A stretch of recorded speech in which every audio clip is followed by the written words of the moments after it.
Sir ಏನಂತಾರೆ ನನಗೊಂದು doubt ಬಂದ್ಬಿಟ್ಟಿದೆ. ಏನಂತಂದರೆ ಶಿವಣ್ಣ ಅವರಿಗೆ ಏಜ್ ಆಗ್ತಾ ಇದೆಯಾ ಅಥವಾ ಏಜ್ ಕಡಿಮೆ ಆಗ್ತಿದೆ ಅನ್ನೋದೇ ಡೌಟ್ ಆಗ್ಬಿಟ್ಟಿದೆ ಸಿನಿಮಾ ನೋಡಿದ್ಮೇಲೆ. ಈ ಇಂಟ್ರೋಲ್ ಸೀನ್ಕಿನ್ನ ಒಂದು 15 ನಿಮಿಷ ಮುಂಚೆನೇ ಸಾಕು ಈ ಸಿನಿಮಾ ಗೆಲ್ಲಿಯೋದಕ್ಕೆ. ಈ ವಯಸ್ಸಲ್ಲಿ ಮೊಮ್ಮಕ್ಕಳು ಆಡಿಸೋ ವಯಸ್ಸವ್ರದ್ದು, ಬಟ್ ಮೊಮ್ಮಕ್ಕಳು ಆಡಿಸೋ ವಯಸ್ಸಲ್ಲಿ ಮೊಮ್ಮಕ್ಕಳು ಮಕ್ಕಳು ಎಲ್ಲರೂ ಬಂದು ನೋಡೋಂಥ ಸಿನಿಮಾ ಶಿವಣ್ಣ ಮಾಡಿದ್ದಾರೆ. ಸೊ ಯಾವ ಐಡೆಂಟಿಟಿ ಅನ್ನೋದೇ ಗೊತ್ತಾಗಲ್ಲ. ಎಂಥವ್ರು ಬಂದರೂ ನೋಡೋದಂಥ ಸಿನಿಮಾ ಅಂತಂತ ಮಾಡಿದ್ದಾರೆ. ಸೊ ಎಂಥವ್ರ ಮಕ್ಕಳು ಬಂದರೂ ನೋಡಬೇಕು ಅಂತ ಸಿನಿಮಾ ಅಂತೂ ಸಖತ್ ಮಾಡಿದ್ದಾರೆ ಶಿವಣ್ಣ ಮಾತ್ರ.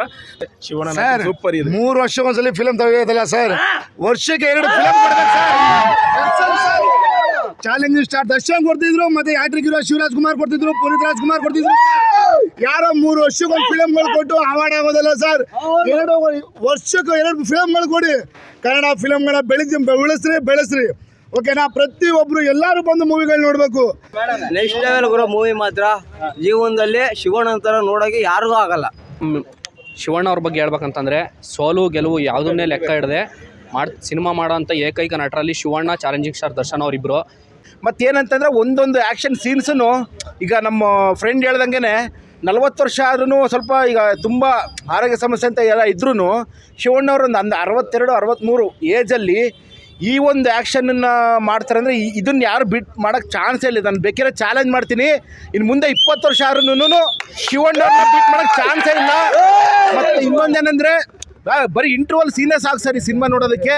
ಮತ್ತು ಇನ್ನೊಂದು ನೋವಿಂದು ಸಂಗತಿ ಹೇಳ್ಬೇಕಂದ್ರೆ ಅಪ್ಪು ಅವರು ಇಲ್ಲ, ಆಲ್ರೆಡಿ 3-4 ವರ್ಷ ಆಗಿದೆ ಕಳ್ಕೊಂಡು ನಾವೀಗ. ಅವರಿಲ್ಲ ಅನ್ನೋ ನೋವನ್ನ ಶಿವಣ್ಣವ್ರ ಸಿನಿಮಾ ಬಂದು ಏನೋ ಒಂದು ಸ್ವಲ್ಪ ಲೈಟಾಗಿ ಔಷಧಿ ಕೊಟ್ಬಿಟ್ಟು ನಮಗೆ ಆ ನೋವನ್ನ ಒಂಚೂರು ಕಡಿಮೆ ಮಾಡ್ತಿದ್ದಾರೆ. ಶಿವಣ್ಣವ್ರದ್ದು ಇನ್ನೂ ಒಂದು 2-3 ಸಿನಿಮಾ ಬರುತ್ತೆ, ಆ ನೋವನ್ನ ನಮಗೆ ಕಡಿಮೆ ಮಾಡ್ತಾರೆ. ಶಿವಣ್ಣವ್ರಿಗೆ ಹ್ಯಾಟ್ಸ್ ಆಫ್ ಹೇಳ್ತೀನಿ ಅಣ್ಣ. ಎನರ್ಜಿಗೆ ಯಾವತ್ತೂ ನಾವು ಅವರೇ ನಮಗೆ ಇನ್ಸ್ಪಿರೇಷನ್ನು. ಶಿವಣ್ಣವ್ರ ಏಜಿಗೆ ನಾವು ಹೋದಾಗ ಹೆಂಗಿರ್ತೇವೆ ನಮ್ಗೆ ಗೊತ್ತಿಲ್ಲ, ಆದರೆ ಅವ್ರ ಥರ ಇರ್ಬೇಕನ್ನೋದಕ್ಕೆ ಅಟ್ಲೀಸ್ಟು ಒಂದು ಫಾಲೋ ಮಾಡ್ತೀವಣ್ಣ ಅವ್ರನ್ನ. ಏನಂದ್ರೆ ಒಂದು ವಿಷಯ ಹೇಳಕ್ಕೆ ಏನು ಇಷ್ಟಪಡ್ತೀವಿ ಅಂದರೆ, ಬೇರೆ ಹೀರೋಗಳು ನಾವು ತಗೊಳ್ಳಲ್ಲ ಯಾವುದನ್ನು ಬೇರೆದು ಆ ಥರದ್ದು. ಬಟ್ ಏನಂತಂದರೆ, ಸೊ ಈ ವಯಸ್ಸಲ್ಲಿ ಅಂಥ ಹೆಲ್ತ್ ಕಂಡೀಷನ್ ಇಲ್ಲದೆ ಇದ್ರೂ ಕೂಡ ಒಬ್ಬರು ಒಂದು ಲಾಂಗ್ ಎತ್ತಕ್ಕಾಗಲಿ, ಒಂದು ಕೈ ಎತ್ತು ಹೊಡಿಯೋಕ್ಕಾದ್ರೂ ಎಷ್ಟೋ ಜನ ಅದ್ನೋವು ಅಂತ ಹೇಳ್ಕೊಂಡು ಹೋಗುವಂಥ ವಯಸ್ಸಲ್ಲಿ ಇದು ಮಾಡ್ತಿರ್ತಾರೆ. ಬಟ್ ಈ ಮನುಷ್ಯನಿಗೆ ವಯಸ್ಸಾಗುತ್ತಿಲ್ಲ ಅಂದರೆ ಅರ್ಥ ಆಗ್ತಿಲ್ಲ. ಸೊ ಅಲ್ಲಿ ಆ ಸ್ಕ್ರೀನಲ್ಲಿ ನೋಡ್ತಿದ್ರೆ ಅಣ್ಣ ಮೈ ಜುಮ್ ಅನ್ನೋದು ಒಂದೊಂದು ಸೀನು ಸೈಕು. ಬಟ್ ಈ ಸಿನಿಮಾನ ಯಾರಾದರೂ ಥಿಯೇಟ್ರಲ್ಲಿ ಮಿಸ್ ಮಾಡ್ಕೊಂಡ್ರು ಅಂತಂದರೆ ಅವ್ರು ನತದೃಷ್ಟಣ್ಣ. ಇಷ್ಟ ಮಫ್ತಿಲಿ ಶಿವಣ್ಣ ಯಾವ ಆ್ಯಕ್ಷನ್ ಮಾಡಿದ್ರು ಅಂತ ತೋರಿಸಿದ್ರು. ಇದರಲ್ಲಿ ಆ ಆ್ಯಕ್ಷನ್ಗೋಸ್ಕರ ಯಾವ ರೀತಿ ಬಂದರು ಶಿವಣ್ಣ ಬೈರತಿರಣಿಗಳಲ್ಲಿ ಯಾಕೆ ಆದರು ಅಂದೆಲ್ಲ ಇದು ಬೈರತಿರಣಿಗಳು ತೋರಿಸಿದ್ದಾರೆ. ಫುಲ್ ಆ್ಯಕ್ಷನ್ ಸಖತ್ತಾಗಿದೆ ಸರ್. ಸೆಕೆಂಡ್ ಹಾಫ್ ಮೇಲೆ ಸಖತ್ತೈತೆ. ಇಂಟರ್ವಲ್ ಸೀನ್ ಆಗಲಿ, ಸೆಕೆಂಡ್ ಹಾಫ್ ಸಖತ್ತೈತೆ. ಫಿಲಮ್ ಅದು ಸೂಪರ್ ಐತೆ.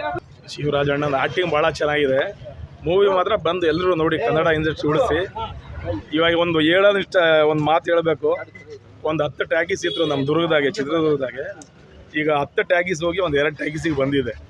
ಇನ್ನು ಎಲ್ಲರೂ ಕನ್ನಡ ಇಂಡಸ್ಟ್ರಿ ಎಲ್ಲ ಉಳಿಸ್ರಿ ಅಂತ ಹೇಳ್ತಾ ಕನ್ನಡ ಫಿಲಮ್ ಎಲ್ಲ ನೋಡಿ ಭಾಳ ಚೆನ್ನಾಗಿದೆ. ನಾನು ಬೆಳಗಿನ ಜಾವ 8 ಗಂಟೆಗೆ ಎದ್ದು ಬಂದು ನಾವು ಮೂವಿಗಳು ನೋಡ್ತಿದ್ದೀವಿ. ಎಲ್ಲರೂ ಬರ್ಬೇಕು ಸರ್. ಮೂವಿ ಮಾತ್ರ hat-trick hero Shivaraj Kumar acting ಹೇಳಲೇಬಾರ್ದು ಸರ್. ಪ್ರತಿಯೊಬ್ಬರು ಯುವಕರು ಬಂದು ನೋಡಬೇಕು. Movie super sir. 60 ವರ್ಷ ಅಲ್ಲ, 120 ವರ್ಷ ಆದ್ರೂ ಕೂಡ ಆಕ್ಟಿಂಗ್ ಅಲ್ಲಿ ಮಾತ್ರ ಮೋಸ ಇಲ್ಲ. ಶಿವರಾಜ್ ಕುಮಾರ್ಗೆ ಇವರು ಸಿನಿಮಾ ಉಳಿವಿಗೆ ಮತ್ತು ಥಿಯೇಟರ್ ಉಳಿವಿಗಾಗಿ ತುಂಬ ಶ್ರಮಿಸ್ತಾ ಇರೋಂಥ ಜೀವಿಗಳಿವೆ ಎರಡೂ. ಅದೇ ರೀತಿ ಈ ಏಜಲ್ಲೂ ಸಮೇತ ಇಷ್ಟೊಂದು ಎನರ್ಜೆಟಿಕ್ ಆಗಿ, ಅದೇ ಹೇಳ್ತಾರಲ್ಲ ಪವರಿಗೆ ಟವರು ಅಂತ, ಆ ರೀತಿ ಶಿವರಾಜ್ ಕುಮಾರ್ ಅವರು ತುಂಬ ಎನರ್ಜೆಟಿಕ್ ಆಗಿ ಸಿನಿಮಾದಲ್ಲಿ ಕಾಣಿಸ್ಕೊಂಡಿದ್ದಾರೆ. ಜೈ ಶಿವರಾಜ್ ಕುಮಾರ್. ಸೀರಿಯಸ್ಲಿ ನಮ್ಮ ಬಾಸ್ ಒಪ್ಪು ಇದ್ರು, ಅವ್ರು ಬಿಡೋರು ಇವಾಗ ಇಲ್ಲ, ಹೋಗ್ಲಿ ಪರವಾಗಿಲ್ಲ. ಅದು ಶಿವಣ್ಣ ಮಾಡ್ತಿರೋ ಫಿಲಮ್ಗಳು ಮಾತ್ರ ಇದು ಬೈರತಿರಣಿಗಳು ಐತಲ್ಲ, ನೆಕ್ಸ್ಟ್ ಲೆವೆಲ್ ಹೋಗಿದೆ.